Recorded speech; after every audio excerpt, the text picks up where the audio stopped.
Good evening, ladies and gentlemen. Welcome back to ESA Cup. Today, I'm here, Max, accompanied by Yannick. And today, we're actually going to kick off with the fourth week of the Swiss stage, the final week of the Swiss stage, where it's basically where we will just, get the last seeding done for that final stage, the play of the finals, the brackets, which is going to start like in a few weeks from now. But first, we have just a few more matches to be done so we know who's going to be playing. Good evening, Yannick. Oh Jesus! Hello. I've sneaked my way yet again into another cast, but the real question starts now. I think I don't need to introduce myself too much. Panic always. I tried to be the funny part. I don't know if I am the funny part. So I think that's We'll going see. to be. We have to see. But the real question starts is Max. Which Mhm. two games do we have today? What are we showing the teams today, and what are the games even for? Yeah, let's take a look at the schedule. Indeed, we're starting off with Entropy Gaming versus Phoenix Esports, and we'll close out the evening with Team Black versus Retirement Home. Both of these two matches being best of one matches, so it will be a relatively short evening compared to what you have been seeing usually from us. But both of these matches are round four high matches. And in theory, both of these two teams have already qualified for the next stage. The only thing that they are actually playing for today is that the winner will be going to the upper rounds of the bracket for the next stage, while the loser will actually be going to the lower rounds. So, yeah, like I said, like they have qualified, but at the same time, it's still a very important match because basically starting up in that upper bracket just gives you basically two lives, like the extra chance to just make it all the way to the grand finals. Where in the lower brackets, you're directly into the danger zone, and that's a place where you don't really want to be because mistakes can always happen. Exactly. You have a second chance, but what does the staff actually think? Which team does and is going to take the first match or even the second one, as we can see on the top? Not quite everyone was too sure about it, but we Mm-hmm. have a majority when it comes to the side for the first game onto the side of Entropy. So that is the staff predictions. We've now looked over them. I mean, as we can see, top parts, Entropy, bottom part, Team Black, it's kind of always in one direction.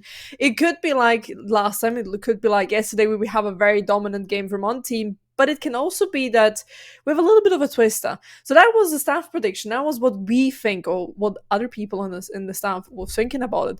But what does the community think about it? Who do they vote on? Who do they believe is going to take this best of one? As you guys can see right below us, as Max already showed you, it is yet again Entropy, and quite a big lead.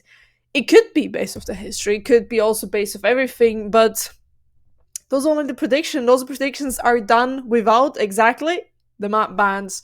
The map bans are going to decide quite a lot of which team is going to take. Are you forcing your team on one of the maps that you prefer? Are you forcing your enemy team onto a different map? Like, what are we actually going to see here? And I think we're gonna start off pretty decent with a good map, and it's going to be Night Haven Labs, which is not that much of a standard best of one map, and I think we both can agree on that. It's a map that we definitely haven't seen that much during the season so far either way. Like, this is only going to be the third time that it's being picked, so I'm very excited to see it being picked. It was getting a little bit scary with Oregon still staying in the map till the very end. A very common map, common map compared to Night Haven Labs, one we have already seen so many times, and where various people in the production team are even a little bit bored with. But I'm happy that we're actually going to see Night Haven Labs, one of the lesser picked matches of maps for this competition for Siege in general. So I'm very excited to see how this will be going. And either way, from both of the teams, I don't really know how these teams will be doing on this map. It's a map that's very underpicked. So I think we're in for a little bit of a surprise today. So yeah, basically, Night of Labs is going to be the map for today. Like earlier, we already saw the predictions happening from both the production team and the community. Of course, these matches were only created yesterday, as we yesterday had the final round 3 match. So there was very limited time to cast your vote. That's also why some of the production members didn't. But in the end, a very clear advantage there for Entropy Gaming. Very nice percentage. And yeah, like you always said, like maybe it has to do with the history. Of course, Entropy Gaming has been the champion for ESA Cup multiple times, but also in other competitions. So they are a very strong team. Where Phoenix Gaming is one of those teams we just know a little bit less about. Yes, there are some familiar players who have been doing pretty decently in the past, but generally Entropy Gaming has proven to be the stronger team. But of course, the question is, are they going to be the stronger team for this evening, or will Phoenix bring us a little surprise? Well, I'm hoping that we're going to see a surprise. I'm hoping that maybe somebody can kind of, take down the champions a little bit. I mean, it is at the end of the day just a seeding game. But as you said, if you're winning and if you go to the upper bracket, you have a little bit of a second chance, Yeah. which just gives you a little bit of a buffer. In case you lose, you have the low bracket run. And we saw it especially when we look at bigger leagues, for example. We look at SI. The teams who started in the top part had a buffer to fall on. The teams who started immediately on the bottom part didn't even had a chance to show what they're able to do in case they're already kicked out within the first round. So to have this buffer, to be able to have a second chance is actually, when it comes to competitive pool, a pretty important part. Now, it could be a little bit of an upset. We could be seeing here Phoenix Esports taking the victory, throwing down a trophy to the lower bracket within the second stage, or we could just be seeing anything that kind of the community and staff prediction already has, predicting. But Max, I know we have already cast it together. I know you already have made up your mind. You already have given your prediction. But I do. Do you still stand here right now, seeing this map, having the last information you needed to make this prediction? Do you still go with your team, or are you maybe looking to a different team? Like I said, there's not that much information available for both of these teams on this map in general. So it's a bit of a wildcard map where, it really comes down on how these teams have prepared for a map like this. Like, it has stayed in the map pool till the very end. So for a very clear reason, neither of these two teams decided to ban it, or were kind of hoping that the other team would ban it at the very end. But generally, like I said, Entropy Gaming have a very clear history. They have been doing very well in the past. They are one of those teams where, the majority of the players have been together for quite a bit of time, and therefore I do think that Entropy Gaming definitely is the strongest team, even on a map like Night Haven Labs. But Entropy was not quite the team to pick this map. I mean, if we look, and if you saw at the bottom there, it was Phoenix actually banning out Oregon and moving the map to Night Haven, which, ladies and gentlemen, we are about to see here as we are moving into the game of the first best of one tonight. And even though it might not look too good, even the odds may be against them, it is a best of one, and you can never expect anything to go right. I mean, a best of one doesn't really, as competitors like to say, does not really show too much of a team. And as I said, they had the chance to go to Oregon, they had the chance to go to a map that has kind of become a basic map when it comes to the competitive pool, right? You have Clubhouse, you have Oregon, you have Border when it comes to the Chalet, and those are like the four maps which you kind of know how to play, like in and out. You're not arguing around it, you're not like disagreeing with that, because you've seen the map so much, and you've squeezed it out like a lemon, as I like to say when it comes to it. The Night Haven is a little bit of a surprise. There's a little bit of a sprinkler. First of all, it came out within the last season. Second of all, it's pretty new to the competitive pool. It's completely new. It does not kind of have similarities to other maps, which makes this very difficult. We've seen it especially as at SI, at other leagues. Is kind of always a wild card, as you said. Both these two teams don't have too much record on this map. So moving this in for Phoenix to take this ban, decide against Oregon, move it to Night Haven, they might have something, a few tricks up their sleeves. And I think in the operator ban, we already can see a little bit through that, as we have the first year operator coming in is Brava and Monty taken out immediately. Now the first defender is going to be Solus, and at the last you can kind of always speculating what could it be, what are we going to see here in. Honestly, I'm hoping for more of an Azami, maybe Fenrir ban, just to take out another powerful player for the defense and make the attack even more viable. In the past few days of ESA, we may have seen a lot of the attacking side being stronger, dominating a little bit, but at the end of the day, it is defender side that matter. You see a lot more rounds being won by the defensive. Now, with Fenrir being the last operator taken out, I think we're going to have a good match. The only concern I have right now is Zami is still up, our little architect is still up. For example, Ying is still up as well, Grim as well, and those are like operators which I'm hoping to see both these two teams taking advantage of, because at this point you want to create chaos in the round, you want to create as much chaos as you can with a Ying, for example, with a Grim, which we already being picked up by Phoenix here. unfortunately now being picked off. Maybe I've jinxed it there yet again a little bit. But other than that, I think if both teams take advantage of, especially these match operators, they can just have a good lead. Now, Azami is being picked at the spot. When you play the basement spot, then you're gonna have to pick her. You're gonna have to play her. Is the architect in the game? You can make holds, you can close holds, you can create cover, you can destroy cover. So many things you can do with that, which I think opens up a lot of opportunity there. Yeah, so it seems like we're having a bit of technical difficulties here on the production side. So that's something that is currently being worked on. The game is continuing on the back, and I don't think we can see it at the moment. But either way, like you said, beautiful intro. Azami, the main architect in the game, is really going to reshape the bomb sites and the map to whatever she likes, whatever suits her. And well, even though it's a relatively new map, it might look entirely different after she has done her work. So at least we know the operator bands, we know which side we're going first. We know that it's Entropy starting on the defense, I believe it was. Am I saying that correctly? Let me just quickly take a peek. Yeah, it was Entropy on the defense, so they will be the starting team. And if we look at the history, like for Night Haven Labs, it has been quite a defensive favor, especially still. It's just one of those still newer maps, so defense definitely, in general, naturally has the advantage in Rainbow Six Siege, especially for newer maps. So Entropy is off to a good start, but the question is, how will they really do? How will they? I mean, yesterday in the game, Team Misclick against Leisure, I think we had a little bit of an upset. You talked about how it is more defender-sided. Yes, the statistics speak for it, that it is defender-sided, but sometimes you can just have the attacking side being stronger and a lot stronger. With Team Misclick yesterday, and this is what I meant yesterday, having a little bit of a advantage because they have that trick up their sleeve, right? Team Misclick does not have yesterday, for example. I'm comparing this because I think this shows how much power actually Phoenix Esports could be having in this game. Yesterday, Team Misclick picked against Team Leisure Night Haven Labs, which in the record they've never played.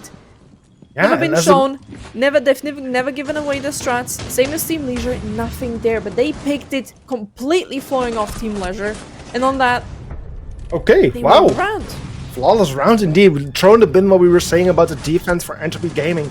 It's Phoenix Esports taking that first round onto the board for themselves with a very decisive attacking round win, as it was a flawless round for themselves. We didn't get to see it, unfortunately, but either way, Phoenix opening that first round, getting the first point on the board, putting the momentum in their favor. That's a very good start for the attacking team and the underdog of this match.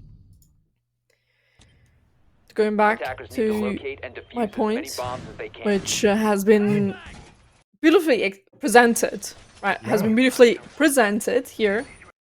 What I was saying is they have this trick up their sleeve, right?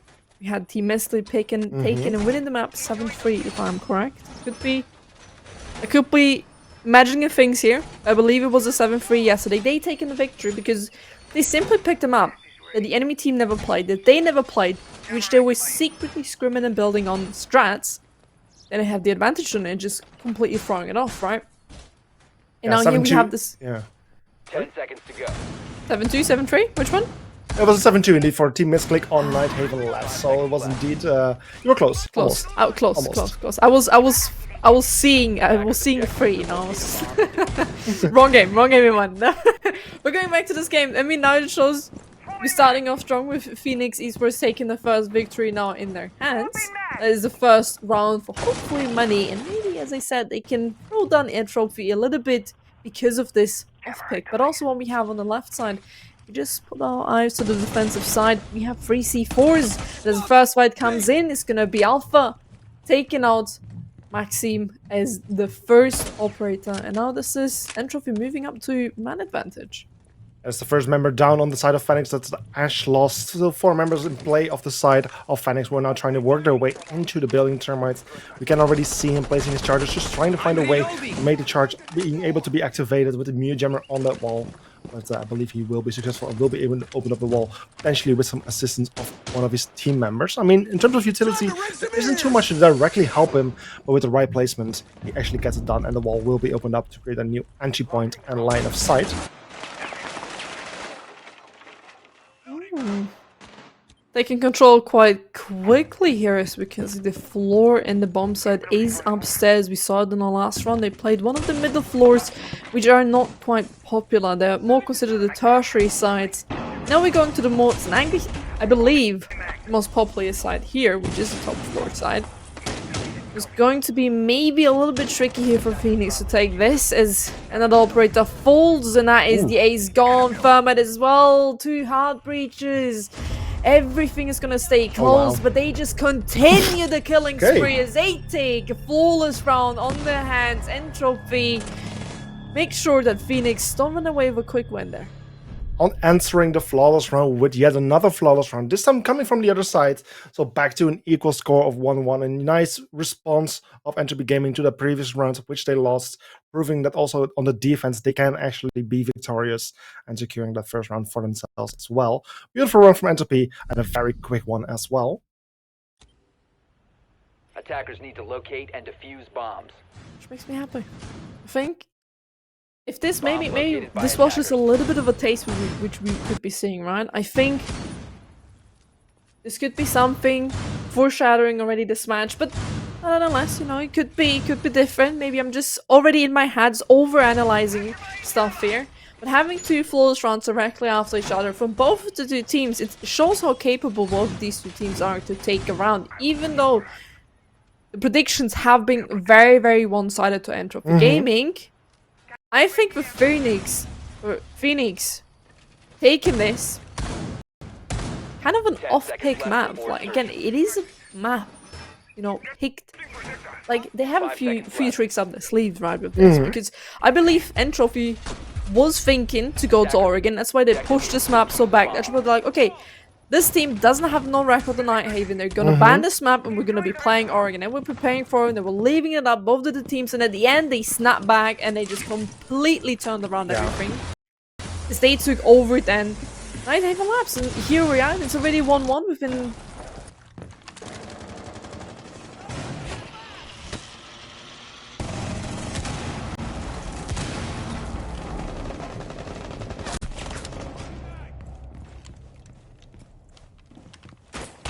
Utilize the man count and bring it back to an equal 4 versus 4.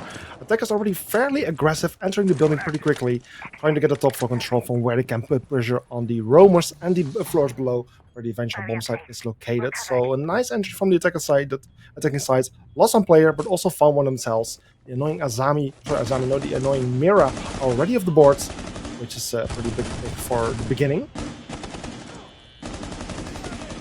Pretty good start, as you said. The beginning is set now as Mira is gone. There's a C4 as well, but we're just gonna continue the killing spree. Thermite is gonna have to say goodbye for tonight. In this round, as we see Fetchers are taking a little bit of damage. The swing comes in, another one folds, 2v4, but we just keep swinging his man and nobody's there to punish him. As Phantom is the last to take kill. And that is Entropy Gaming making sure they won away with another round.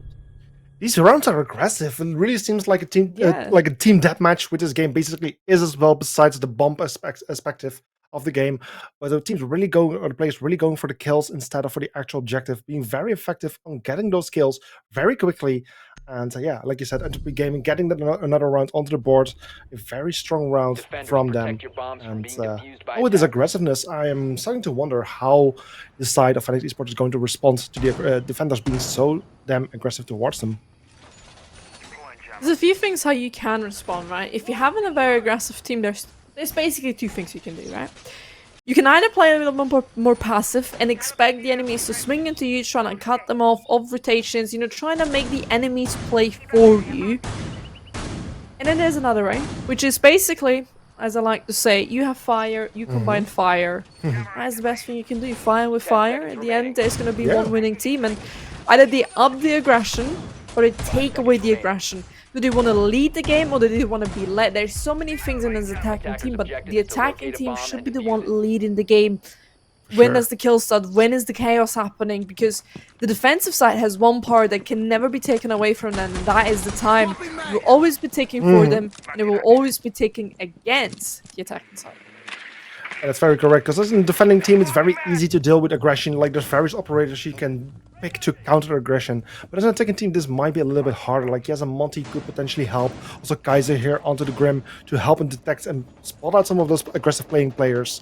But besides that, it's just a bit harder as the attacking team. So that's why I'm saying I'm very curious to see how Phoenix will be dealing with these attacking players, aggressive defending players, and how they will actually be able to shut them down. It's a little bit slower here, but now we have these key aggressive operators, right? We talked about quite early. B-man is there. Next few shots are being shot, but it's going to be Phoenix taking the first kill here as they take out the castle. So not too much of a problem for the side of Entropy. That was only the castle. If it would have been a Mira, a Me, or the Azami, or even the Womai, those are more key valuable operators because you have C4s or the gadget reloads with the time. And now talking about it, it's going to be Womai taken. He's going to be taken out, and he's going to be the cameraman for the rest of this round, and that is half of the round gone. And when Mira just waiting by that window, the aggressive defenders continuing their strategy as they have been playing aggressively, just waiting for someone to expose himself from the window. Also, Husky just waiting for one of those attacking members to get into his line of sight to get a nice surprising kill. So far, the attackers are managing to stay out of their sights. So 3 versus 5 with the last minute starting pretty soon from now on. The attackers are having a little bit of a better start, but also still need to get some proper control over the building, which they haven't really gained so far. But they have good control as the trade comes through. 2v4. Next few bullets are being shot, but not quite enough for a kill yet. As this mirror window could be dangerous of somebody falling next. As we can see, the swingers coming in. They're looking for these kills. They're being thirsty here. As Husky and Jet, they need to make sure that these next few kills fall into their favor. At least the next two. But he's going to be taken out immediately. Being punished for his aggressive play. So all up to Jet. Make this happen. No 1v4. This leaves him in the 1 versus 3 situation. Now turns to 1 versus 3. Gets another kill onto Kaiser. Turns it into 1 versus 2. Just 2 attacking players left standing, not having the diffuser in their hands, so not having the opportunity to go for the plant as they wish, as they should. I mean, the diffuser has been planted, my bad. But either way, the diffuser planted, time ticking against the defending player Duet, who is now very low in health. Needs only 1 bullet, will easily take him out. But still 2 attackers standing in his way. 1 is now found. It's Charlie taking off the board. It's all coming down to guards the last standing attacker to defend the diffuser they have planted, safely waiting outside right outside the window where the Mira is looking for the diffuser right in front of the window. That's where it's been planted. So guards in a very strong position to deny the plant as we have passed the 7-second mark. There's no chance to actually go for the defuse anymore. And as Garden gets a final kill to Duet, it's the round going to the side of Phoenix, Team Orange, the attacking team, putting the score back on 2-2.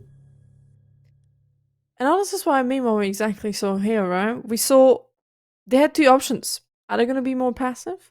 Are they going to be more aggressive? And I think the last round pretty showed that if they're being more aggressive, they can walk away with a few wins.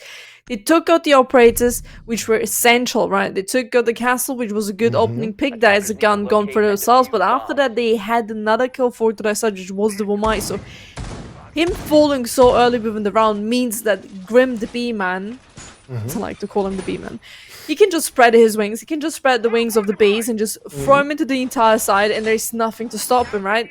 The information is going to be there. They can just walk in and play them with that. And it shows why Grim is such good of an operator when you want to create chaos, when you want to have this information. Because not only if an operator is near, if an operator is in a base, his positions is going to be revealed. On the other hand, which is a little bit of an add-on, which a lot of people tend to forget. It takes so much sound from you. It takes a lot of sound from you. You basically hear nothing more because it's such an the bees are so loud when it comes to it. And if you if you fire 4 or 3 of them, all that the defensive side can hear are bees. Okay, maybe like an Asher, very loud sounds, but that is it. That's basically it. Yeah, big swarm of bees right at you. That's something you do not want, so better stay away from the Grim and try to just stay away from the danger in this case. Yet another attacking round here for Phoenix, the 5th round for this matchup. The one but last match round for them to go after they will have the roll switch. But like we've said, this is a bit of a defensive favorite map, so it will be ideal for Entropy to get at least 4 rounds onto the board. Phoenix has already done relatively well for a map like Night Haven. At any other point on the board is a nice little bonus, which they definitely will be looking for. Bomb And there we go, this is the located by first attackers. player losing his life. Once again, that Ash, the opening kill, losing her life. Very unfortunate, which will definitely hurt the attacking round of the attackers here. Well, as the first one gone, we are in the top 4 side. We're gonna find ourselves another pick to the side of Entropy. Now they have the man advantage like in the last round, but this time it's Uno reverse. It's favoring Entropy. We're again in the top 4 side, which has the biggest defender sided rate winning with. So it would not be too surprising to see them here succeed, but what can Phoenix do here to change this round, right? They've lost the entry, they've lost another hard breacher as well as the next few kills coming in. We finally have a little bit of a trade coming through. That's a C4 gone, that's a shotgun close range gone as well, so we have good kills coming through, but we need more of them. Yeah, step in the right direction, but more steps are needed. At least one more kill to equalize the man count, which will be their first priority. But also various players trying to enter the building need to be very careful with Afla, who is now pre-placing the C4 in a very high traffic area, where if any attacker goes in and the position gets called out, he will likely blow that C4, potentially doing some damage there. That is something that attackers will need to be very careful with. They might even know there's no IQ in play whatsoever, so finding out about the C4 will be too difficult, because the attackers now are working their way in. They are entering a danger we might be unaware of. Kill comes out from Husky there onto Charlie, and that's the floor taken care of with yet another attacker falling to the hands of the defenders. So 4 versus 2, bringing them in a very difficult position, forcing the attackers to get further in. But they get a kill onto the Wamai, who is not taken care of by Ball. Is the left man standing for the attacking team in a 3 versus 1 situation. Is in very big danger. Spotted out by various defenders, gets 1 kill into Variox, leaves himself in the 2 versus 1. Still 25 seconds remaining to find those other 2 defenders, which are just staying back, staying safe, just waiting out. Move of the attacker was very low on HP. Looks around the corner, tries to find him, but in the end it's Duet finding that final kill onto Ball, taking out the Buck and securing another round for the side of Entropy, putting themselves on 3-2. Well, the advantage to the side of Entropy Gaming secured, but can they secure another round? Can they make it a 4-2, potentially having a good start into the attack? Are we going to see Phoenix here have a little bit of a comeback, as they're going back to one of the sides they've originally lost instead of Entropy Gaming? So we need to see, can they adapt for it? Can they bring this round back? Or is it going to be the round for Phoenix? I would love to see it, and this is why I'm missing a little bit here from the gameplay. Maybe it's because I've been influenced a little bit too much from PC. Could be. And I'm stating this right now. I'm missing the Ying here.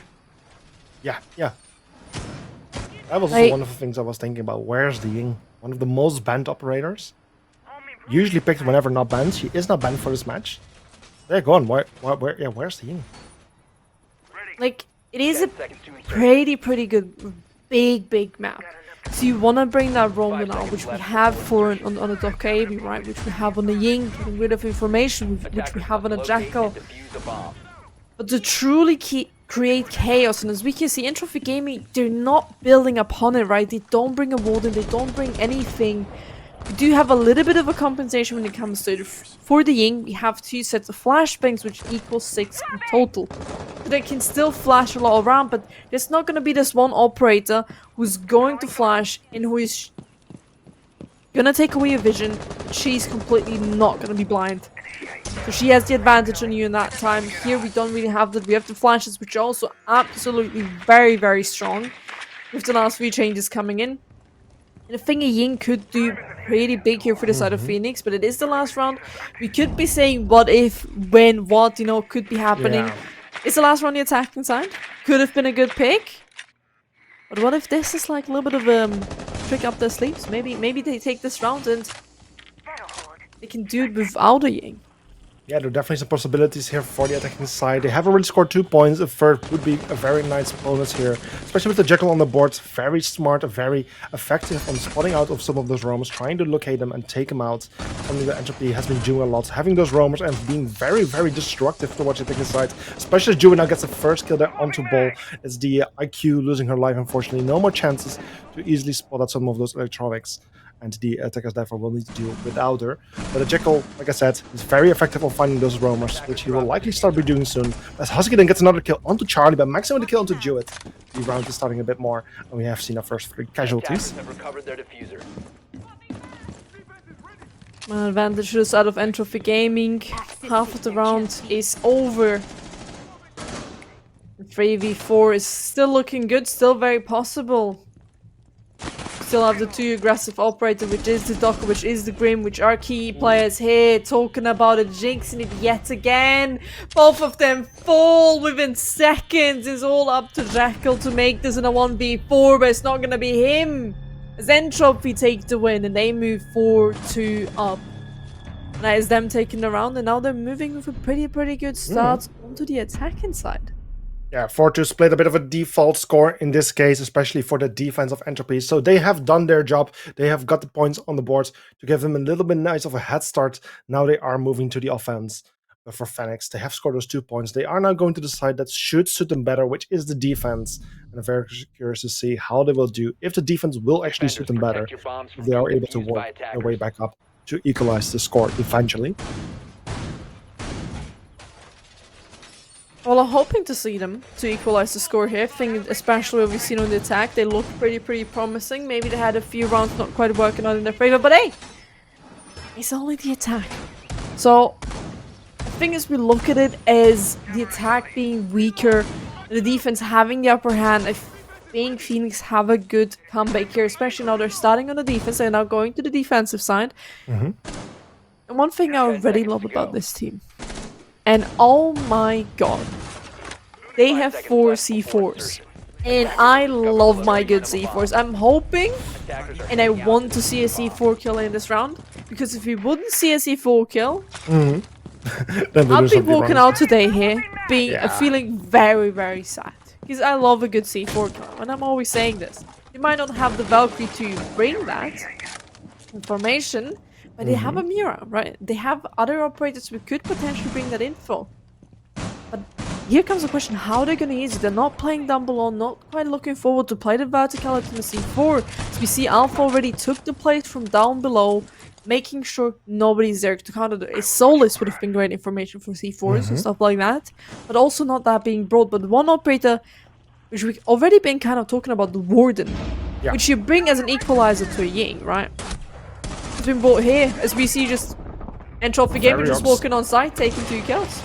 And Ferrer's getting a beautiful double kill with a nice surprise attack into the bomb site itself, and then 2 more kills follow right afterward. Also, Charlie getting in a bit of trouble as he was losing quite a bit of HP from the Termite played by Phantom right here. A 4 versus 2 within the first minute already. This is not a good start for the side of Phoenix. Charlie almost losing his life to the track stingers off the gridlock. Something you do not want in this situation, with guard still being full HP. And well, trying to hold back the bomb side. Lots of the explosive loss where we were talking about. However, still 2 of those C4s, half of it still left standing. But as then also guard, unfortunately losing his lives, all coming down to Charlie, who gets the injury, but unfortunately then gets taken out by Phantom. And well, what could have been a very explosive round from the defense ended up in a very aggressive and successful round from the attack of Entropy Gaming. Just swings in, getting these 2 early picks, putting Entropy Gaming in a good spot here. Did was traded out, but after that it was a little bit of a downfall. Now Entropy Gaming move up 5-2. Now it's not looking too good for them. It's a little bit in a tough position here right now. Definitely a good point. Potentially have a tactical timeout. Talk about the things that are going wrong. But other than that, it's looking a bit tough for Phoenix. Even though this is their map pick, they might have a few things cooking up, as we can see adaptation coming in directly within the next round. No more Warden, completely lime off. They saw they're not playing Ink, they saw they're not playing too many flashbangs. They pick up the Azami, they leave the Warden, they pick up the Bandit. Those are the 2 main changes here. This could potentially move them to a good standing point within this round, potentially taking them out, but there are 3 more rounds to go, right? They need to win 3 rounds here to make this an equalizer and to not let Entropy Gaming to get the match point, because it is a best of 1, there's nothing to rely after. I mean, it is a seeding game, but you wanna have to win. You wanna have in the future this pillow that can catch you once. Yeah, that's definitely something you want. Even if you were to go to the upper bracket and then lose your first match, you're still having more progression than losing your first game in the lower bracket, as you're already starting then in the second round of the lower bracket. So the upper bracket is definitely your target no matter what. And that's what these two teams are fighting for. Phoenix not having a very successful first defensive round, especially with Entropy being so aggressive. Hopefully with the second defensive round they will be more successful, as it should be favoring them. Definitely should here, as we're looking forward to start. Instead of Entropy Gaming, just open up these walls, making sure they have the entry points. The side is the same as before. That ram is only brought to the night sound. As said, this kind of does the same thing as Grim, but even louder, but in a closer range. Ram is gonna take a lot of vision here, a lot of sound vision from Phoenix, as we have the first one falling yet again to the hands of Varia, the person last round who just absolutely walked in and got 2 kills. Already had the first one here. That's a great start for Entropy. Once more, 4 members therefore left standing offside of Phoenix, with Bandit now losing his life as well to Afla. Afla getting yet another kill. He's already inside of the bomb site, getting a counter ball. Almost getting Kaiser, but Kaiser getting the kill stats, but immediately getting refragged or at least injured, leaving Guard as the only left defender standing on his feet in a very tough position. 4 attackers opposing him. Defuse already being planted, but as Enjuda finds that kill, he takes him out and secures yet another round for Entropy Gaming, and therefore puts Entropy Gaming on a 6-2 score, match point for Entropy Gaming. This match point might be a little bit scary, but there's always a comeback. I mean, if you look at SI, I think you can never count out of a team. It may not look too good for the side of Phoenix right now, because they are in a 4-round disadvantage, but there's always a place in the time to have the comeback, to improve what they're doing, and I think right now it's just the control of their map, which is struggling a little bit with. You see them, especially in the last 2 rounds on the defensive side. On the attacking side, they've done pretty well when it comes to that, actually. Yes, a few rounds may have been a little bit iffy, but other than that, they've done pretty good on the attack. Now, going into the defense, they lack this control of the map. They give up the place a little bit too early. They're not fighting back. They're trying to play more of a time issue. They're playing now way more passive than they played on the attack, and this is why I mean you have 2 options to choose here. You have a very aggressive team. How are you going to counter it? Are you going to play passive? Or are you going to fight it with fire? The rounds where they fighted it completely with fire and done the teamwork for it, they actually won those rounds. But now if you look at the defense, there's not too much team support coming through from each individual player, and also instead of having the aggressive, they're pushing down to make this a passive defensive side, which can bite you back a little bit. Yeah, indeed, like you said, play aggressive or bring operators that actually could slow down the attackers. Bring a cap cannon, bring some traps, bring a clash to hold back the attackers as long as you can. But that's something we're not seeing from Phoenix Esports. Potentially, it might finally work out for them, their 3rd defensive round. But with Jewett already getting that first kill onto Charlie, who knew a player was there, but still gets shot right in the head. It's not the start that Phoenix is looking for. Opening killed again, with Jewett hopping out of the window, and as he was hopping out, getting injured, and he was about to be finished, with Husky luckily playing nearby, the guardian angel of his teammates. He will not be able to go for this revive, with Varrox and also got a kill to guards. We already seen the first members of Phoenix leave, unfortunately. Ball and Kaiser, the last 2 standing for the side of Phoenix versus Entropy. We are still having 5 members, now 4 members, as Ball gets 1 to kill into Variox, but still 4 versus 2, a tough position for Phoenix to be in. Definitely a tough spot here, but it would be good comeback. It would be one of the few rounds they need to win, as the night unfolds all up the Kaiser here to make this in a 1v4. He needs someone to step up for his team. If it's not him, then who at this point? The man in this round who can potentially turn around as the push needs to come in. That's fine, 1, but 3 more to go. A little bit of a long way. Verticality giving away one of the positions, but it's going to be Husky taking a win. Now as Entropy walking away with this win in this massive one. Now that means they're going to be set it in the upper bracket, and Phoenix is going to be going down to the lower bracket, which could bite back a little bit. Yeah, it's the first team going to the lower brackets. The other teams going to the lower bracket will be decided in the remainder of this week and next week. Quickly, here's the last replay of this match. You can see like Kaiser almost in that impossible situation in that 4 versus 1, finds at least a termite, but his position therefore immediately known. And yeah, after that he was taken out shortly. So yeah, 7-2 to open up the evening. Entropy being the fifth team who've now secured a place in that upper bracket. Very nice position for them to be in. And like I said, Fenix, the first team in that lower bracket, after which more will be joining later this the stage. I think So there's yeah. not much to say. I think most of the parts could and have been already said. Phoenix definitely, I think it was a good pick for their side. I think they had a few tricks up the sleeves, but at the end, as I said, do you want to fight it with fire? Do you want to fight it with passiveness? Like, what do you want to go for? The team play was missing a little bit today from the side of Phoenix for my behalf. But other than that, I think they didn't do all too bad. I think they've gotten a good insight when it comes to Entropy Gaming. Maybe that is a map for the side of Phoenix they could be expanding further on, working on it. Or maybe Entropy Gaming, that could be another map that could be looking into it. I mean, now they have the confidence. Guys, we've absolutely won now. Nighthaven. Why don't we have a look into it? Maybe that's a map that we hopefully going to see further. I mean, it's a pretty new map. There's so more things to discover, and I think that makes it so powerful. And it's a little bit of a wild card, as you said. And today, unfortunately, it was not the wild card. Yeah, it's a map that we Phoenix. will. It's probably a map that we will see a lot more in the upcoming weeks and stuff. Because of course tomorrow we have the last BO1 matches after today's match as well, and after we will only have BO3 matches with the BO5 in the grand final. Surely Nighthaven is going to be a part of those a little bit more often. For now, of course, Entropy Gaming going to the upper brackets, Phoenix going to the lower brackets. Both of those teams getting a little bit of a break as the lower bracket basically starts like in 2 weeks from now, upper bracket in 3 weeks from now. So both of the teams have a bit of time to actually prepare themselves for those matches. So they still have a chance to relook at the VOD and see what they can actually do better, especially Phoenix, of course, in this case. For now, we are having one more match coming up right after this, so we will be turning ourselves to a little break. And after that, let me just take a quick peek who it was again. It was going to be Team Black versus Retirement Home. So that's the next match coming up. We'll see each other after a break of about 5 to 7 minutes, and then we'll be back with the final BO1 match of the day. See you in a moment.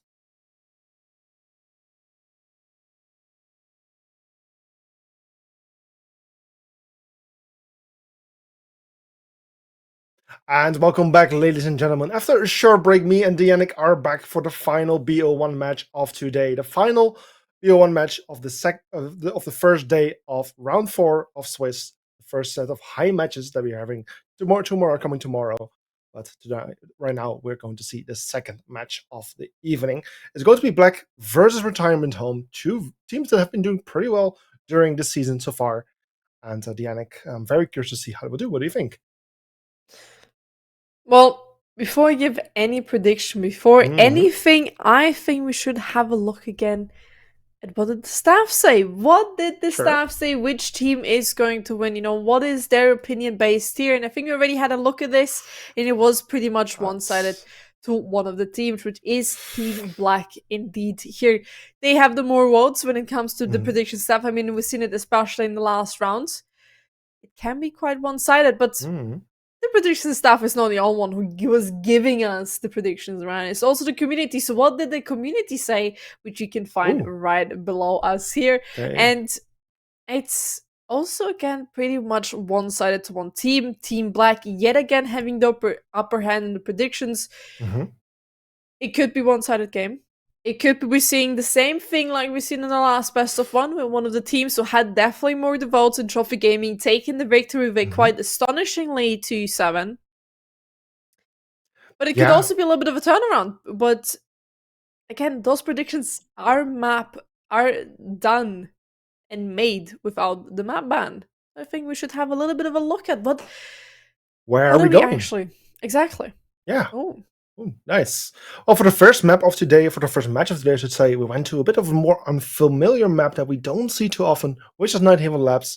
But for this match, we are going to much more familiar ground. It's not Oregon, but it's the second most big map in this competition, which is Clubhouse. And I mean, for BO1, we were talking about like how the more common maps are a bit more suitable for BO1s or BO3s, and Clubhouse is definitely one of those maps. that is a good pick for BO1, and I'm very curious to see how these two teams are doing. Oregon and Border still staying into the map pool for a very long time towards the end, and in the end, the decision was made for Clubhouse. Clubhouse, the most basic map, the most checklist map of the entire map pool, is here and ready for our last best of one of 2 nights of, if I'm correct. Mm-hmm. Are you correct? Well, not that. I had other thing to say, but I completely forgot that. No, never mind. Doesn't matter. I just completely lost the plot. I lost the plot, guys. It doesn't matter. It happens. We're just gonna move into this game with the operator bands. Just resetting with kind of what happened. Here's basically Clubhouse checklist map with the most basic map here. As you said, the second most played map.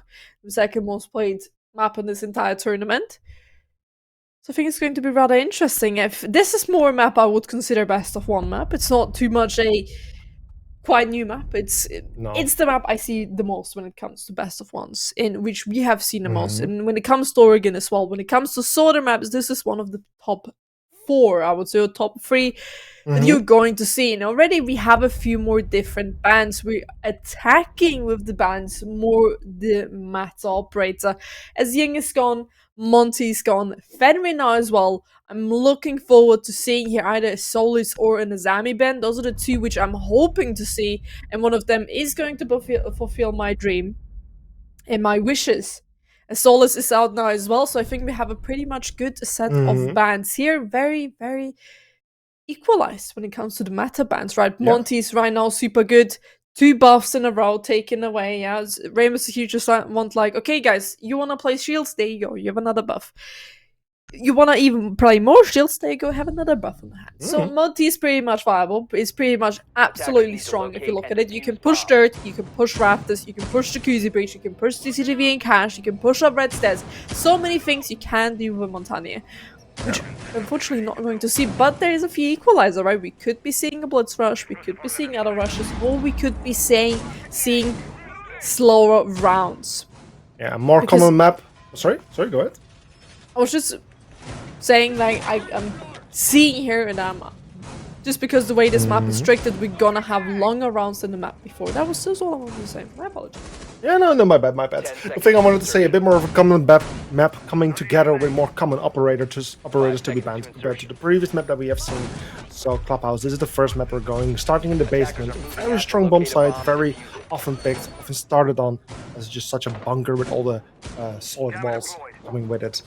And with the attackers now spawning, it's up to them to approach the building, find a way in, find those roamers, because we have seen quite a bit of a setup off-site as well to hold back the attackers as long as they can. Even here, the CCTV wall completely reinforced. Bug, of course, can make quick work of it, but dealing with those roamers might be a different problem to be for the attacking team. Could quite be, as we're starting now on the basement floor, which is a good starting point there. It's just normally the side where the people go to, but most of the times it does favor the defense. I would not be too surprised here. What a kill! As he takes on Riot. This response comes in through, as you said. That is the trade coming through. That is the Azami gone, which is a quite viable operator for this entire round, for this entire site. As the verticality is going to stay open, no more Azami to fix them up, no more Azami to create even angles. But also that shot, I think, was not expected by the side of the time at home. I don't think they were expecting Cryon here to just swing in and take that kill. Yeah, that's very unlikely. A very unlikely thing to happen, but it did, and it was very effective and very successful. Leaves us with the 4 versus 4 defenders mostly falling back to the bomb site, or at least one floor down. Top 4 now completely in the control of the attacking team, allowing them to focus more on the bomb site below, where the big job is to be done. It seems like every single defender has been falling down completely downstairs. So attacks will be starting up to open up the soft floors, create some verticality, open up those hatches, create entry points and line of sight. They're going to go for the execute onto the bomb site in the next minute or so. As we're entering soon the last minute of this round, we see definitely more dedicated strat to playing this a little bit like a bunk strat. Even though we had the extended up to the top floor, we've only lost one operator and had an equalizer onto that. But other than that, not too much has happened, as we do take a little bit damage here from the side of Team Black. so far it's pretty much fine, and Was this a is what I very- mean. Even though the Ying is banned, we have 3 sets of flashbangs. There's 9 flashbangs in total and not a single warden. So those flashbangs could create chaos, which you've never seen before. Yeah, it's very close calls happening, but for now, a bit of a standstill. 30 seconds remaining, which is very limited time. The attackers need to make their move. The calls from the line are coming out to scan, just to hope and pinpoint some of those defenders or lock them into place. Goyo canisters are being popped. The last 15 seconds are going to be very bloody. Tinky Winky with the first kill onto Silverback, leaving us with a 3 versus 4 in the favor of the attacking team. Attackers, however, still needing to get control of the bomb site. The Maverick falling to the hands of the Goyo. It was more kills happening. 2 attackers left standing in the end with the Brovy onto the plant, with Sutter onto the cover, but in the end the Lion loses the cover, can barely stick the plant, but in the end gets found by Kyron, and therefore this round goes to the defensive side of Team Black, bringing the score on 1-0.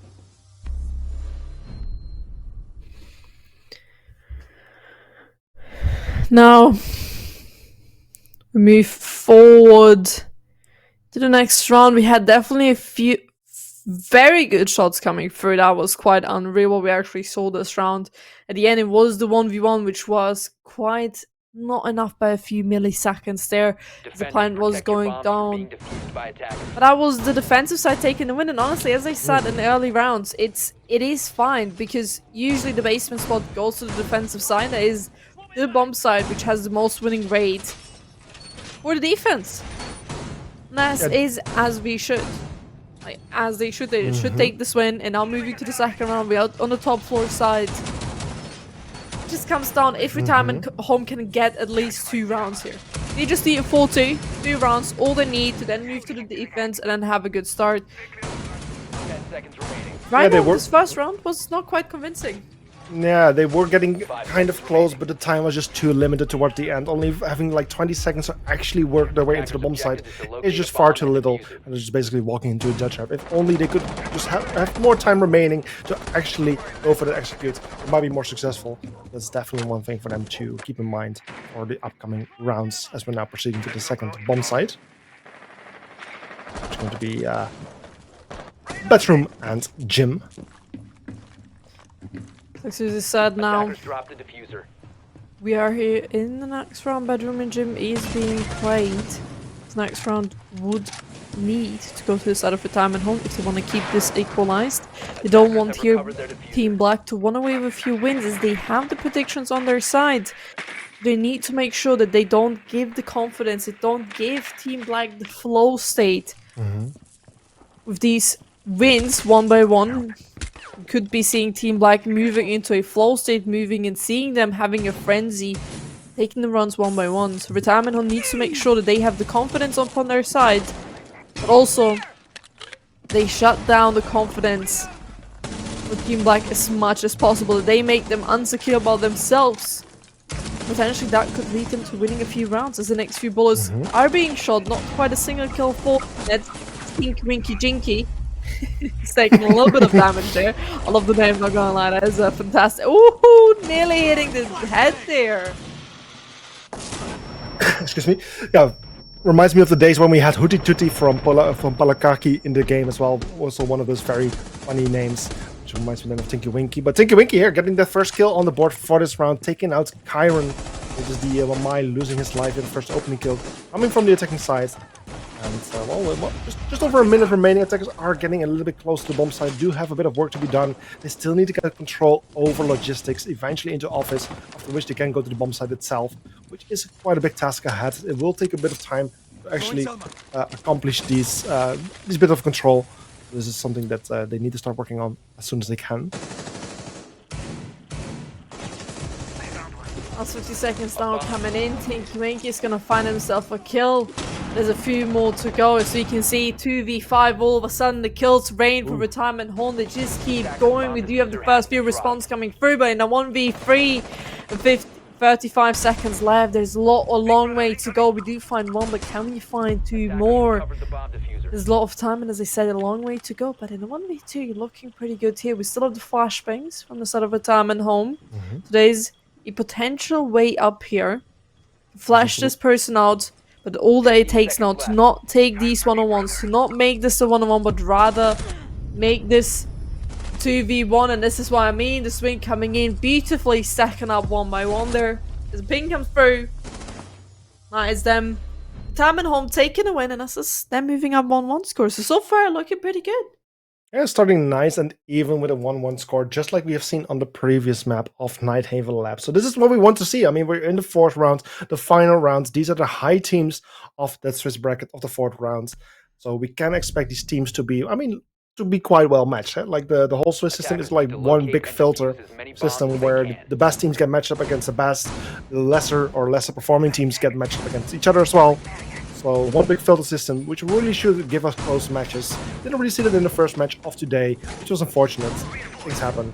But for now, this match could turn up very, very close, as it's at least starting with a 1-1 score. This time with a 1-1 score, we find ourselves going back to the same side as before. Now, what adaptation can we bring to the table here to win this round from the side of Team Black? Well, they're on the defensive side and have done a few adjustments, as we can see here. Not too many yet. They could give us a big shining point of what is the main key here. Definitely, there would be a good point to play the red stairs, which is not going to be played by Team Black. That means Retirement Home, they have kind of a free space to take here. Could potentially just take Garage here quickly, take the CCTV, take the red stairs, and then apply pressure by the soft wall. But by not playing these stairs, you give away a lot of power when it comes to this side. It just comes down to how is Team Black gonna equalize this? Yeah, just Silverback, just really waiting downstairs to hopefully get like one of those opening picks if someone was planning to enter from the garage, which they are now doing.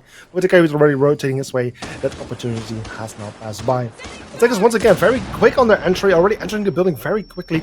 Even the breaching charge doing loads of damage there onto Kyron, not exactly taking him out, doing loads of damage and lots of stun damage as well. Which was Kyron in a very difficult position. He's continuously being red-pinged. If he gets injured throughout the drone hole and gets then finished by Riot, which secures the kill onto him. Mankai with another getting taken care of by Sutter from the outside. Another kill coming out from the Buck onto Darnis, which leaves us with a 2 versus 5 very, very quickly within just over the first minute already.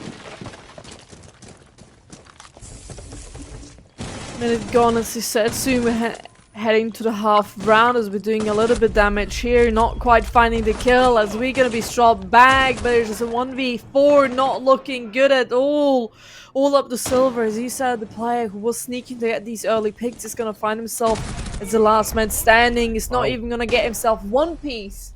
And Shutter is just gonna make sure that this round falls to the side of Retirement Home as they take another win and move up the scoreline and now have the advantage on their side. Well, now it's not looking too good anymore. No. That's 2 very successful rounds from the side of Retirement Home on the same bomb site, after which is very unsettling. We see Team Black going to a different bomb site, which is going back to the basement bomb site. The only bomb site they have won so far, so very understandable pick from them. But, I mean, second time here for Retirement Home to attack the bomb site as well. They might have a bit more knowledge on how Team Black defends this bomb site, and might have been able to identify some of the weaknesses which might benefit them this time around.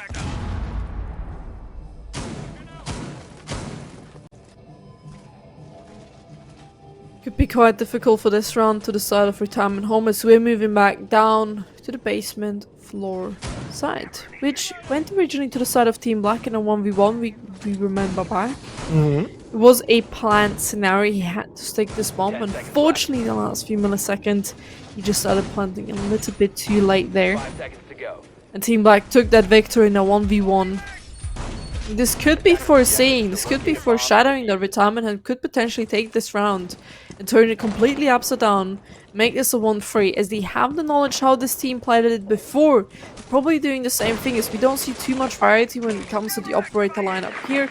Not too many changes been done, as we can see also in the position of these operators from these players. There's not much different like in the first round we have seen. So now can Retirement Home take this and take that information they've gathered within the first round to potentially make this round theirs and move up 1-3, because that would be a little bit of a dominant statement. Ooh. Wow.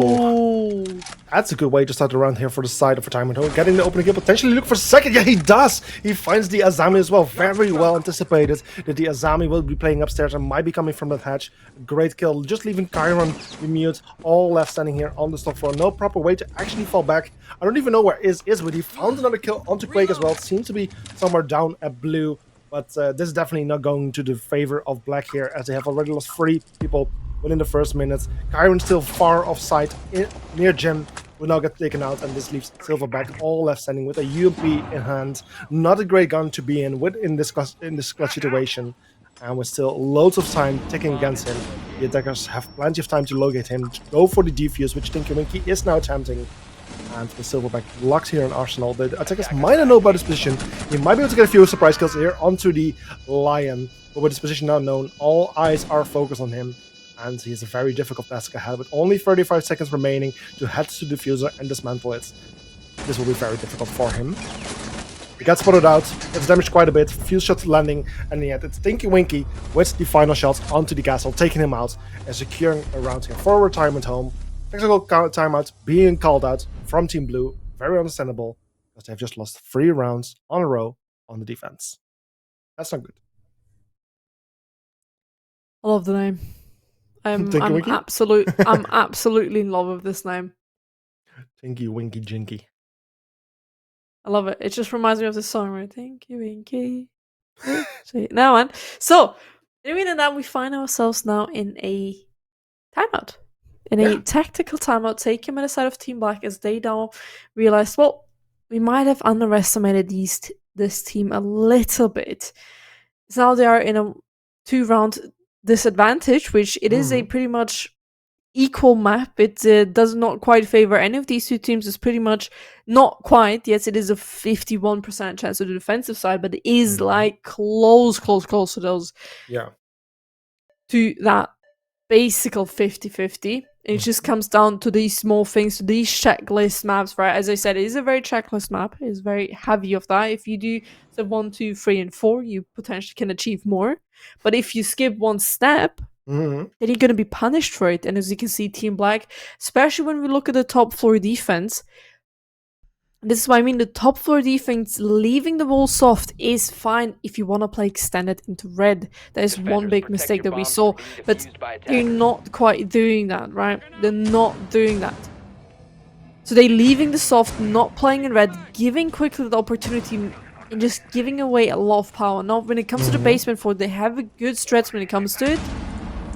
Yeah. But it is those small things which cost them around each time. And this could be the potential chance for Retirement Home to extend the lead even further. If this goes out to a 2-4 favoring Retirement Home, they could run away with a cheeky win on the defense side here. But honestly, right now, Team Black, I'm hoping that after this little talk they had with each other, what's going on was actually happening right now. Why are we losing these rounds, and how can we fix that with at least the next 2 rounds? Because Team Black, they want to push it to a neutral scoreline here, because they're starting in the attack afterwards, and they need to have a buffer to fall back. The more rounds to give to Retirement Home, the less buffer they have to potentially give away a few attacking rounds. Because attacking side is always a little bit harder. Yeah, clear purpose here for Black. They know what they need to do. They just had a technical time with a chance to talk about things, and are now going back to bomb side. They have played 2 times before. One time they have managed to win it. The last time, the previous round, they unfortunately lost it. So they do know how to win this bomb side. With the right talk, with the right pep talk and discussion, they hopefully will be able to work things around back into their favor and actually win this bomb site. Attackers, in the meantime, already being very quick and successful and effective onto their entry, like you have seen them doing on the previous rounds. It's a little bit slower as they are being held back by some of the reinforced walls and stuff. For now, at least the defenders are being able to stay alive a little bit longer, and attackers are a little bit slower on their entry.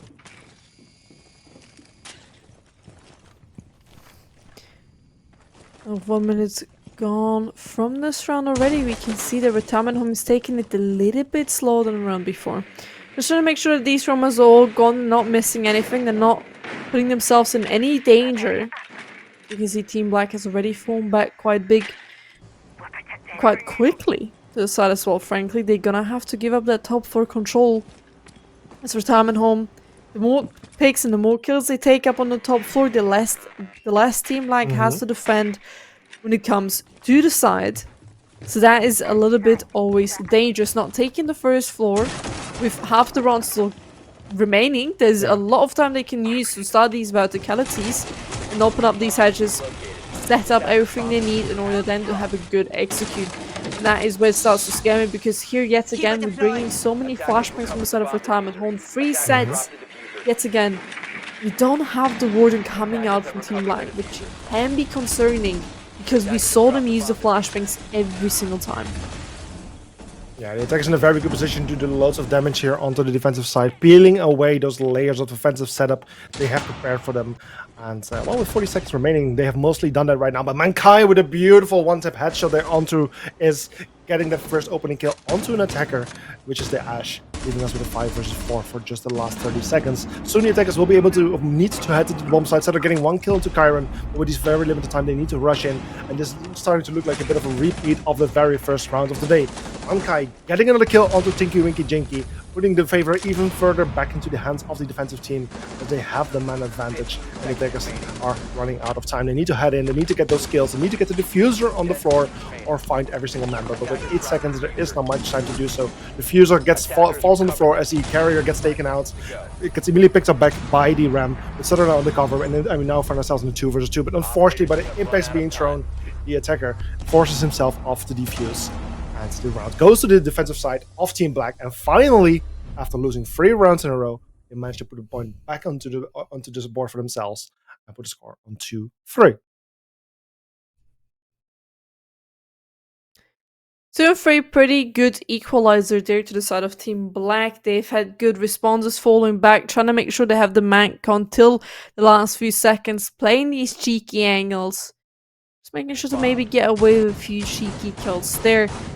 We'll be moving to another side this time. It's not the top floor side, it's not Jim Master and Jim, which we have since first, rather a new side. Not to us, not new side, but to the teams, because this is when it comes to the rotation, CCTV now being played for the first time in this match. And there's a few expectations coming with it, right? Especially when you look at CCTV, the side that is played the most on this map. Like, CCTV is such an old side that you play Clubhouse, you know CCTV. You play Rainbow Six Siege, you know CCTV. It's you have to know this map, at least if you've played Rainbow Six Siege. Doesn't matter if you casual or Rainbow Six Siege or competitive or whatever or rankies. You know this. You know how to attack it. You know the basics. You know the lines. You know the checklist map. You know the checklist things you have to do in order to succeed here. But how can Retirement take this map and put it onto their side? Because they want to move this to 2-4. They know what they have to do, and they're bringing the operators according to that. You can look at the lineup, and it basically screams one thing. They want to take Rafters here, as you do have the first opening pick here, and it's going to be there Miz. Gonna find himself taken out by Riot. That is the opening pick. That is the Azami gone, and that is not a good start within the round, as the next few people take a little bit of damage, and one plan is here clear. They want to take the garage. They want to take Rafters. I almost found the second there. Actually did a second bit of damage there onto Kai, who is now pretty low in HP. One bullet could potentially take him out, but he is still left standing with the gun in hands and can make himself useful. But this brings us to 4 versus 5. Termite already doing most of his work. He's used both of his charges, likely open up garage and open up the main CCTV wall, which means his job is done. He has created some nice entry points and lines of sight into the bomb site, making it very difficult for the defenders to play there. Monty, however, is not in play, as Retirement Home banded themselves. Would have been very useful to take control over that attic area, over the catwalk area in garage, where the one currently is playing. But with all the utility brought, including that Capitao, it's very difficult for Kyron to continue to play there. He's already pushed back all the way to the wall of CCTV. Now gets taken out as well. Castle down on the floor, gets revived, but is now very low. And then Silverback and Blake are the other 2 standing defenders in this 3 versus 5. Favoring the side of Retirement Home, they have a 2-man advantage here, which they can definitely take advantage of. But all they need to do is make sure that they trade out each kill when they lose. Now in a 3v5, you just want to make sure that every single gunfight that is taken has the potential for a refrag. Because that, if you don't have that, that could be a risk of losing this round. Riot found himself close on site, looking for these kills. He finds one, potentially a few more to go. He has the information where these players are. But this is what I mean. He's held off by his teammate, beautifully having his bag. Swing comes in over the railing. It's going to be Riot taken out, but 4 more people to go. A little bit of HP. It is the long angle from the rafters stairs, taking you out, and that is Retirement Home. Moving up another scoreline, making it 2-4, and now they start on the defense, and that is the point where I start to worry. That's indeed a worrying factor, especially if getting 4 rounds on TD attack. That's just impressive. 3 is already very good, which they had, but adding a 4th to the board, that's just a very, very good halfway for the attacking side of Retirement Home. Now switching to the defense, like you say, which should benefit them even further. They are on a very good track to potentially get some more points on the board and end this match pretty soon from now on. But at the same time, we have seen how effective Retirement Home can be on the attack. Can Team Black do the same thing? Potentially, if they win 2 more rounds, they might be able to bring the match, the score to an even score again of a 4-4. But that's entirely up to Team Black on how they will do on their offense. This round could mean quite a lot, right? We've seen it, especially it comes to the last map. As soon as you are in a 2-4 advantage and you move to a 2-5, that round in the map could already mean over. 5 seconds to insertion. Boss Max, what does this best of 1 actually mean here? I mean, we have spoken about it before. Both of these 2 teams have already qualified for the next stage, as they are both in round 4 in the upper section of the Swiss stage. But there's still one very important thing that they are playing for, and the winner will actually go for the upper bracket in the next stage, where the loser of this match will start in the lower bracket, which gives you one less chance, really. It's something you don't really want. You want to have that upper bracket where you have more opportunities and more chances. So that's what they're fighting for. And for this round, it's Mankai, the first player to unfortunately die to the hands of Retirement Home. Retirement Home was definitely fighting for that upper bracket spot. Starts yet again another round in their favor by getting that opening kill. There's the opening pick gone. As Team Black found himself now in a little bit of a tough position, but we are playing the basement spot, and as I said, normally, usually, it should fall to the hands of the defensive side, as that spot is kind of the strongest one when it comes from the defensive. But on the other hand, there's a few things that you can do in order to take away that power. A good thing what we are seeing here is we have the aggression when it comes to the roam point, we have the Orc, which you can never count this man out. If you're not careful enough, he will jump hatches. We will be the aggressor that they're going to bring on the table. As we can see, Riot taking away a lot of time here. He just runs in through, potentially not even knowing he's in the corner as he takes another player. And up he goes. And he jumps up this hatch and taking complete control of the top floor. And this is another kill falling. This is what I mean. This player, this operator, if played correctly, he can take away so much time and so much manpower of you. As another kill happened on the other side, we found ourselves in a 2v4 with the Hibana and Fetcher left to actually the most 2 ideal operators you want to have in a 2v4. You can still open up the hatches, you can get rid of gadgets, but you lose a lot of utility with that. We still have maybe the secondary heartbeat gadgets, which we need to be careful about because there are 2 C4s being brought by Retirement Home by the Valkyrie and Mute. Both of them are on site, so they can use that, potentially get a kill here. And Team Black, they have the flashbangs, they have the secondary breaching carriers and the Hibana, so they can open up and do quite a lot of the things. But in order to do everything they need a lot of time, which we don't have here. 40 seconds left in the round, and they need to make the execute happen soon. It seems like a bit tricking also has been happening to deny that hatch breach, which is definitely going to hurt the attack even further. Attackers are getting in a very tight spot with only 30 seconds remaining. They need to make the move into the bomb site for the limited amount of entry points that are available to them at this point. Mainly the stairs, that's the only way they can really go for, unless Hibana now goes for last minute breach. But mind, there's still one more impact nade in plan, and they have realized that they don't really have the time to go for it. So they will be going for the hatch drop from Memorial, heading their way into church. Hibana already getting injured. And then also the Thatcher getting finished there by the Mutas right around the corner. Securing yet another round for the defensive side of Team Retirement Home, putting themselves on 2-5, just 1 point away from match point. 2-5, as I said, is a scary place to be, especially as a team is on the shorter end of the straw. I'll say it like that. Team Black could have a massive upset here because as we remember back, we had Attackers need to locate 75% of the bomb. community, if I'm correct here. Could be 70 or 85. One of these two numbers. 75. Yeah. Voting to the side of Team Black. We had most of the community, I believe even like 80% of the community, of the staff prediction that we had around voting for Team Black. And now I think they're all witnessing a little bit of an upset here because Retirement Home, they definitely went in here with the expectations to win this. And if they win this, they would not only create a big upset, but they would secure them, as you already talked about it, this is a seeding game. They would secure themselves a little bit of a pillow, which would give them the upper hand, right? Especially because they're going to be facing Entropy at one point in that league, and say they're going to be facing it. If they move to the upper bracket, they're gonna be facing this enemy, right? And if they fall down, or if Entropy fall down, right, there is like a pillow to catch. With Team Black, they can have a comeback here, because at this point, you want to secure this pillow for the future games. You don't want to be playing every game as it would be your last. Because it might be you're having a bad day. Sometimes teams even lose because they have a bad day, because it's just not working out today. And it's totally fine.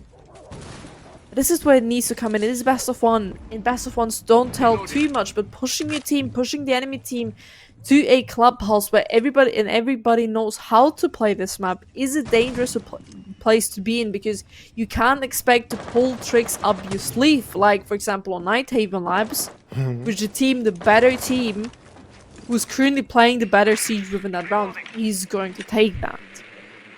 Now here it's not the case because everybody knows how to play it, so it really comes down to these fine little mechanics which are gonna make the difference. And now we have a good comparison, because we have a person playing red, and now we can see how much time that takes and how much power it gives you over the map playing these red stairs. Well, the floor is making quick work of that shield, so finally the person pushed off those stairs, which will make things a little bit easier for the attacking side, especially where Danny's getting a kill onto Sutter. That's the Legion of the board, which still was having some utility on the way as his utility recharges, so that's a bit of a loss there for the defending side. With a 4 versus 3 and just under half of the round still remaining, there is a decent amount of time for the attacker team to still make things work. However, the defenders just managed to get 1 kill onto the board onto Danny's. No more explosive drones from that floors, so the utility that they have placed is a little bit more safe. They were right here on top of Red, trying to hold back the attackers in the way you were suggesting to them to do so. It's Quake actually winning the gunfight there and securing the control here now over the eastern side of the map. Attackers, however, still have a long way ahead. They need to still control the construction area and before they can go to the bomb sites. And there's various attackers, including defenders, including Amira, still waiting for them. The Weddings Retirement Home finds itself in a tricky position. 2C4 still in pocket to potentially play the verticality or pulse plant scenario. Also, 2 members of Team Black, they're not quite on good health. That CS Tinky Winky takes a little bit of damage, so does the team, and we do have an injure coming through. Down to 3v3. As long as Mankai stays down, he's not going to be a player we can count. But talking about Tinky Winky, he's gonna take not only 1 but 2 players from Team Black. There's potentially a 3rd one to come as he comes around and swings. There's him taking the win as he secures this round. Not only does he secure this round, but he also secures the match point to the side of Retirement Home as they move up another point. And those 3 kills were absolutely insane. Coming in with the first, not even scaring about it, but takes a second as well, and the 3rd at the end to just have a little bit cherry on top of the ice cream. Yeah, Retirement Home in such a good position to win out this map. They're 4 points ahead of their opponent, meaning that Team Black is in a very difficult position. Match point for the Retirement Home means they need to win 4 rounds on a row without losing a single round if they still want to have a chance to secure the upper bracket spots in the overtime.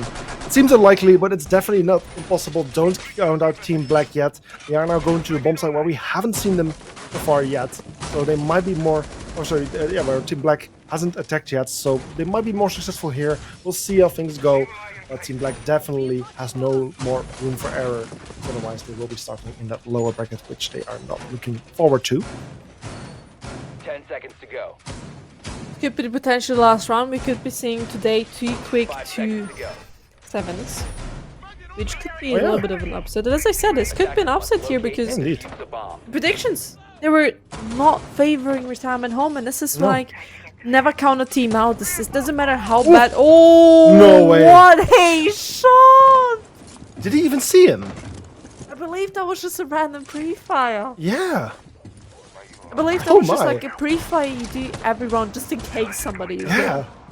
It's like those 1 in 100, 1 in 1,000. I don't even know the chances, but it's so low. But One- just keep trying over and over, and one day you will guarantee be successful. We never expected to be in a comp match, and yeah, this is a beautiful way from the side of Team Black to start the round in their favor, exactly at the point where they need it, with their opponent being on the match points. And with this 5-4, they hopefully get a bit of the momentum going in their favor. Hopefully, start winning some rounds. That kill it's about completely time. threw me off. Like, that was absolutely wonderful. Attackers have located Team a Black bomb. is starting off really good because they took out the Warden, which is gonna make it for Grim an easier point to let down these beasts. As already talked on the first map, like with the B-man, you take informations because if they walk in a beast, position is being revealed, but also you take away the sound, which can be quite crucial sometimes because sometimes all you work with, especially on the defensive side, but also on the attacking side, is sound. And with that, you take away completely that one key factor. And you have that surprising moment on your side, which can give you the upper hands for even more kills. But all they need to make sure here is that they have the man advantage and they keep it up till the last second of this round. Yeah, lots of utility lost on that one, Mai, which would have been useful because there's no way to really deny any projectiles any further from on that point. So that's definitely going to hurt the defense here. Meanwhile, the attackers making quick work of some of those reinforced walls with that ace, opening up those lines of sights and entry points, making it even more difficult to play on site. For example, for the Brovdi here. Luckily, he has his keeper barricades to provide some cover for himself and reshape the bomb site. But the attackers are coming, they are getting close. The bees are being shot in position. They know where he's at right now. He's in danger. And the attackers will soon try to capitalize onto it. We're entering the last 40 seconds of this round now. We need to make a play here as we find another kill. Azami now gone, the bees are not going to come into play as we need them to take the spot to potentially get down also the plants. Just a few more seconds as the execute is happening on side. Flashbangs everywhere, left, right, and center. We just move on side. Trades happening on every single spot here. The verticality is there already. In case it is a default plant, we have the verticality from down below, but it's not going to be there. In a 2v3 scenario, plant is going down. We leave our teammate in a 1v3. Shatta finds himself being injured. He's not going to be a help unless he's being revived like here. Yeah, this brings This us could be a to little bit of a change. like a 3 versus 2, like I was about to say, which now increases chances for defensive side a little bit, but unfortunately, the player loses life, leaving Sutter all left standing in very low HP. One bullet will take him out, and it's Skyrim finishing the job here for the side of Team Black. Adding a point to the board, bringing them to a 3-6 score, still 3 points behind on Retirement Home, who is still going to be on match point. But at least it's a first step in the right direction for what Team Black needs so desperately. 3 more rounds to bring us to overtime to still have a chance. Like I said, first step has been set, but they need 3 more rounds to make it happen.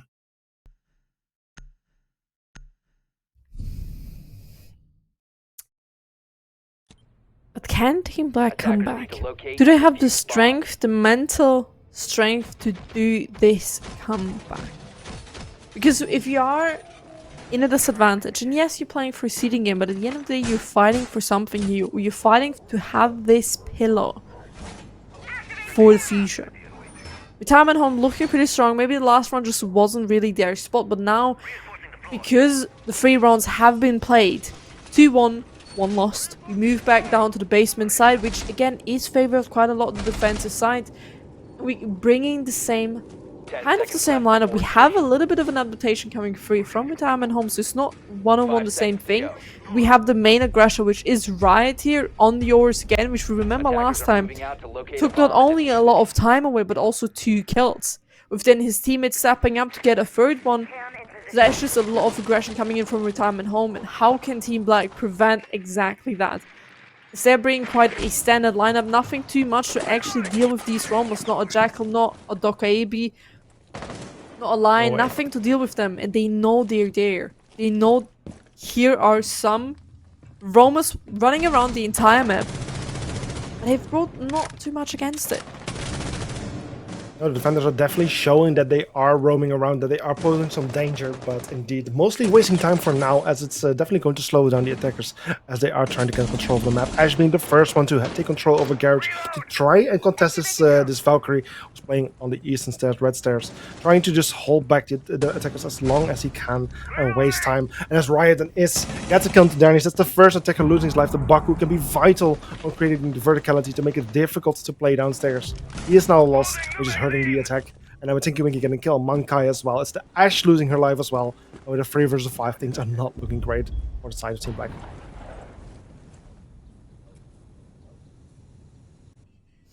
Not looking pretty good. 2 men lost. That's the Ash as the verticality player Buck as well. We still have a few verticality potential too when it comes to Thatcher. He has secondary hard, soft breaches. They're going to be used now. One the hatch, one more in the pocket, but another one's going to fall. We do have the trade coming through. That's C4 gone, a player for retirement home.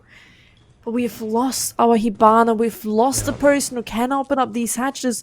The only problem is, and that is the adaptation they've done from the side of retirement home, is the Tuberu. If the motor hatch is closed, it's going to be a long time till it opens, because it's not going to be freeze once. It's going to be freeze twice, potentially 3 times. All the way, and that is gonna stall so much time when it comes to. They're still unsure if they even have roam cleared everything. As we can see, the hatch is electrified. The Tuberu is there close to get rid of that. The diffuser now in our hands, and we're entering last soon 40 seconds, and there's not much they can do. Now Goyo charge as well on there. It's just not looking too bright, as they're gonna have to force down blue here. Yeah, things are looking grim here for the side of Team Black. Not looking too good as the 2 versus 4, but the last 30 seconds are approaching. They only have really one way to come from, which indeed is blue. They managed to find a free kill there onto the Goyo, who was looking in the wrong direction, but it's still 2 versus 3. They need to get some kills, but they don't. It's the kill there coming from Is onto Kyron, leaving the last player, Silverback's last standing. But also he gets found by Riot. A beautiful double kill, securing the round here for the side of retirement home and securing the win with a 3-7 score. Not as close as maybe a lot of people would have expected here. I believe that was definitely a little bit of an upset game. Yeah. Yeah, it's a bit of a closer match compared to the previous one that we have been seeing today. We went from a 2-7 to 3-7, so it got a bit closer. But yeah, as we have seen, the community vote, the production vote, people were definitely siding with Team Black here. And Retirement Home has definitely surprised us here. Retirement home. Congratulations. The same thing to the side of Entropy. Both of them secure their spot on the upper bracket. That means both of them have a little bit of a pillow to fall back in case everything goes wrong in a day, and unfortunately cannot win that round against their opponents. They have one pillow. For the other 2, which unfortunately today couldn't secure their wins, they're going down to the lower bracket and they don't have a single pillow. Now, moving forward, I think you should take on what is stage 1 and what is stage 2. Yeah, because here, of course, we can already see also the results of the previous round, round 3. We can already see that Mafia Squad, Flawless 7, and Envy managed to work their way into the upper bracket from round 3. But then also yesterday, we had the first teams. No, sorry, that's not true. We had some teams being eliminated where were Cosmic Gaming, Eagle Empire, and Team Leisure. But then today, of course, Entropy Gaming and Retirement Home winning those 2 matches of today, securing a spot in the upper bracket, where then Phoenix and Team Black will secure a spot in the lower brackets. We can also already see LDL having a spot secured in the lower bracket, which has to do with Team Pulsar unfortunately disbanding and therefore forfeiting their match against LDL. So LDL getting the free win, already going to the lower brackets as they won their 1-2 match, the low match of round 4. But these are the first teams to be confirmed, with more teams coming as we have tomorrow. We have 2 more 2-1 matches, and then next week we have 3 BO3 elimination matches, of where the winner then goes to the lower brackets and the loser gets eliminated.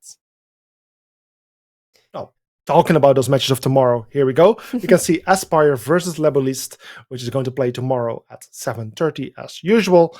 And then the last match right after that, it's the very interesting one: MG Ryuga versus MG Minions. Two teams on the same organization going to compete at each other. And one thing is certain: the MG organization is going to win. It doesn't matter what team comes out at the end. The org wins. The org always It's like wins. Yes. it's like a third party win at this point. Yeah. So yeah, but either way, like the org is going to win, but also at the same time, it's still like a win situation for them, because even if, like, let's say Minions wins the game, the Ryuga is not going to be eliminated because it's going to be the same situation like today. The other team will be going to the lower brackets, where they also will still have a pretty good opportunity on making it into those grand finals. So two very interesting matches coming up tomorrow, which are going to be casted by Pasta and Pubble.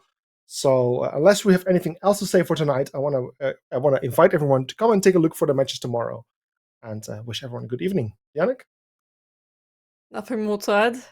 We're And gonna leave the everyone, views and the team now, and also the production staff in a wonderful evening. So as I said, guys, tune in for tomorrow. You're going to see a banger casting past some people.